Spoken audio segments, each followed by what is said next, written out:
In this lesson, we're going to learn about how to easily multiply and divide decimals, and it should be a lot easier than methods you've used before.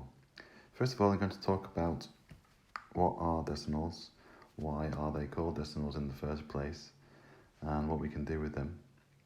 Then we're going to look at how to multiply them, then divide them, and by the end of this lesson, you should be confident to do any multiplication or any division involving decimals or numbers that are also large that contain lots of zeros. So let's begin.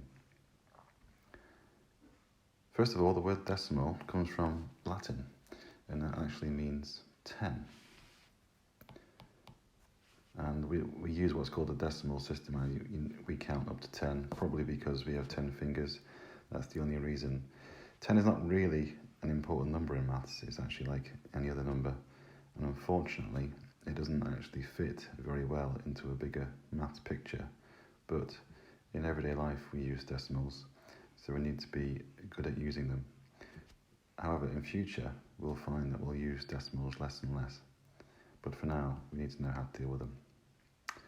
So let's start with looking at three numbers that contain decimals. So 4.50 or £4.50 or $4.50, 45.00 or 0.45. So we think about these as money, like £4.50, £45 or 45 pence, or the equivalent in dollars. But apart from the fact that they all contain 4 and 5, what's the connection between these three numbers? So just pause the video and have a quick think about that. Well, the connection between these three numbers is that they are all either 10 times bigger or smaller than each other. So for example, if I times 4.50 or £4.50 by 10, I'll get the answer below, 45. And if I divide 4.50 by 10, I'll get the answer 0.45. So we can see that when we multiply a number by 10 or divide it by 10, it's reverse. What's going to happen is the decimal point is going to move. So when we multiply by 10, what happens to the decimal point? Well, it moves one place to the right. So if we divide by 10, the reverse is going to happen because everything has a reverse, and it's going to move one place to the left. That's really why it's called a decimal point, because the only way to move it is to multiply it by at least 10. If we multiply 4.5 by 10 again, it'll move another place to the right, of course. And since 10 times 10 is 100, when we multiply by 100, it will move 2 places to the right. So what's going to happen when we divide by 100?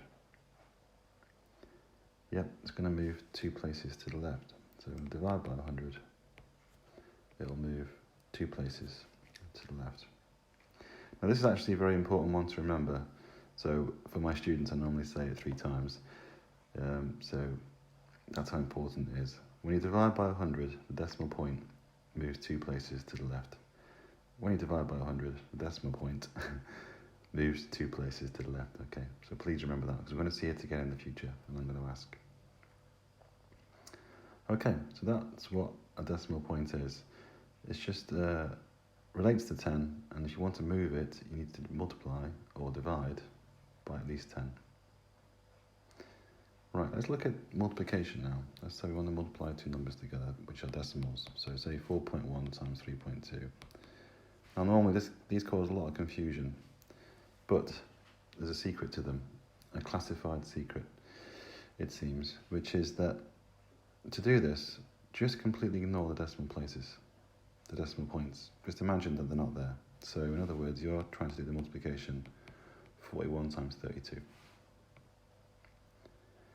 If you do that in the way that we've learned in the first video about multiplication, we're going to get 1 times 2 is 2, 8 and 3 is 11, 4 times 3 is 12, plus 1, 13. So 1312. Now the secret is that every multiplication question has got the same answer. So 4.1 times 3.2 will contain the numbers 1312. And all we have to do then is just decide where the decimal point is going to be. And to decide this, it's easy for us because we're multiplying, and what's multiplication? Addition. So whenever we do a multiplication, there must be an addition involved somewhere. And here, the addition will be in the number of decimal places. So after 4.1, there is one decimal place. So a decimal place is just a number of numbers that are after the decimal point. So here we've got one number after the decimal point, 1, so it's got one decimal place. 3.2 has also got one decimal place, so because it's got one number after the decimal point. So because we're multiplying, there must be an addition involved, and 1 plus 1 is 2. And this tells us how many decimal places the answer will have. So we just put in 2 decimal places. So the answer will be 13.12. So we see something that's very useful, very handy, which is that the answer is just the same, 1312, it's just got a different value, i.e. it's not 1312, but 13.12. But this means that we can do any variation of this question. We know the answer straight away. So I could have something like 0.041 times by 0.32. So notice here that I don't put the numbers in what might be thought of as the correct place. So I put them skewed off each other. That's because I don't care about that. I really just care about these, because it's just really going to give me the answer, because the answer is going to be the same anyway. So we can just ignore that and just put the numbers where it's convenient. So if we do the question, 41 times 32, of course we know the answer is 1312 from above. And again, we just need to decide where's the decimal place going to go. So the 3 decimal places there, 2 decimal places there, multiplication is addition, so we add them together, 3 plus 2 is 5. So we need to give it 5 decimal places. Now, there aren't actually 5 numbers in this, so we need to put a 0 in, then the point, and another 0. So the answer is 0.01312. Check this for yourself if you like, get your calculator out and see that the answers are all the same. It may come as a surprise to you because people think that this is a different question in some way. Most students, when I ask them this question, start doing all kinds of methods, multiplying by 100, multiplying by 1,000 to try and make it a normal multiplication. Well, just forget all that. Just ignore the decimal points, ignore the zeros, just multiply the numbers. So we can do another example like that, where we say have something like 0.00041 times 0.032, whatever, really, let's go crazy. 41 times 32 is, of course, 1312, so we'd multiply that the same way if the numbers were different, and then we just add in the decimal places. So we've got 5 there, 3 there, we need 8, so it's 5, 6, 7, 8, and that's the answer.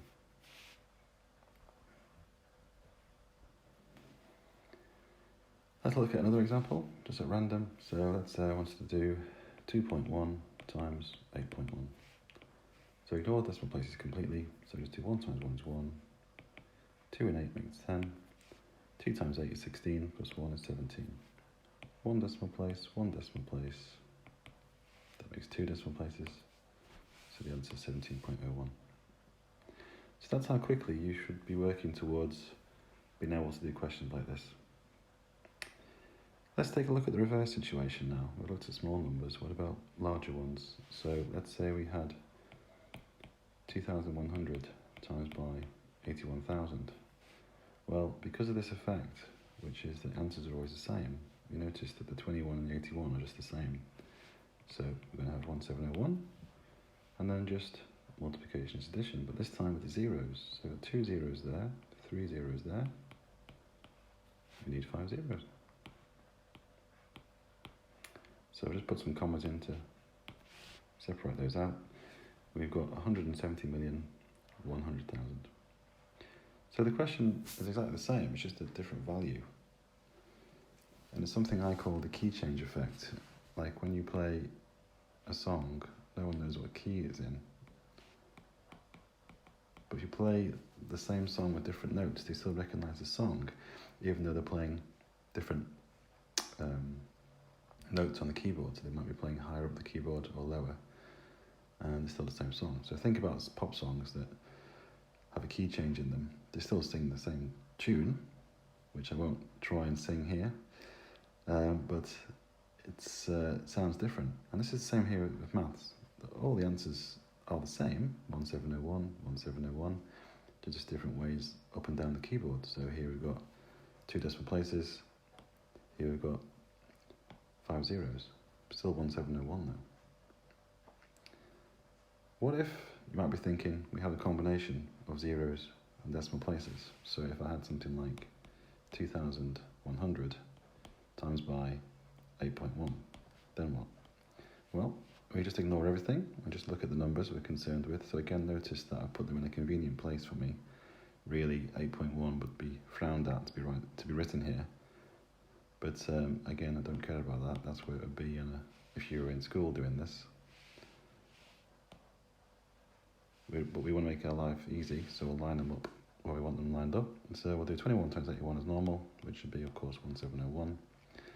And here then we need to decide to add on the zeros and the decimal places. And the key to it is that you must put the zeros down first. So I've got 2 zeros and 1 decimal place. So I put my 2 zeros in and my 1 decimal place. So make sure that you do the zeros first. Because if you do it the other way, you'll put a decimal point in and then just tag some zeros into the decimal point, which won't do anything. It doesn't give you the right answer. 170 is not the right answer. So make sure you do the zeros first. Okay, so that's multiplication. So we'll just do a final example with some larger numbers, like 21.1 times by 41.2, say. Just multiply these as normal, so ignore the decimal points for now. So we're going to do 1 times 2 is 2, 2 and 1 makes 3. 2 times 2 is 4, plus 4 plus 1 is 9. 2 and 4 makes 6, 2 4s are 8. And we've got 2 decimal places. So the answer is 869.32. And that's how quickly you should be doing these questions. So that is multiplication. So what we're going to look at now is division of decimals. So there are normally 3 examples.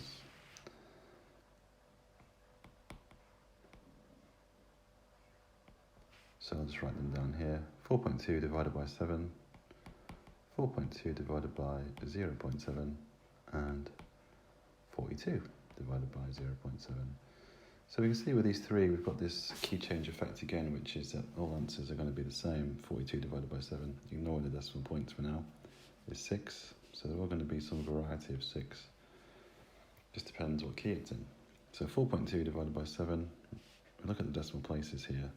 What do you think the answer would be for the first one? Just pause it. Okay, so 4.2 divided by 7, we've got 1 decimal place, so 0.6. So let's move on to the next one. 4.2 divided by 0.7. Again, pause it. What do you think the answer will be?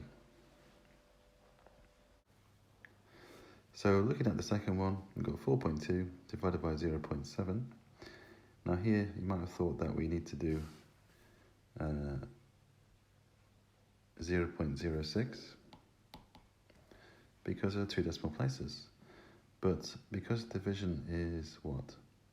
Yeah, subtraction, we don't add the decimal places, but subtract them. So 4.2 has got 1 decimal place, 0.7 has got 1 decimal place. And we're expecting the answer to be some variety of 6. Now, 1 take away 1, though, is 0, because division is subtraction, so we subtract here. So that means no decimal places, and the answer is 6. 4.2 divided by 7, actually, we got flukily correct with. Got 1 decimal place there, nothing there, 1 takeaway, nothing, 1. So that's why that we've got 0.6. So when it comes to doing 42 divided by 0.7, got no decimal places there, and I've got 1 there. So 0, take away 1, minus 1. So what does minus 1 decimal places mean? Well, of course it means an absence of decimal places because there aren't any. It's not saying a positive number. It's actually saying the opposite. So the opposite of a decimal place, instead of dividing by 10, would be multiplying by 10. So this would be an extra 0. So the answer would be 60. Which makes sense because 0.7 is going to go into 42 more than 42 times. Because imagine it was money. If you had £42 and you were spending 70 pence, you'd be able to do that more than 42 times with change. And it actually turns out there's 60 times.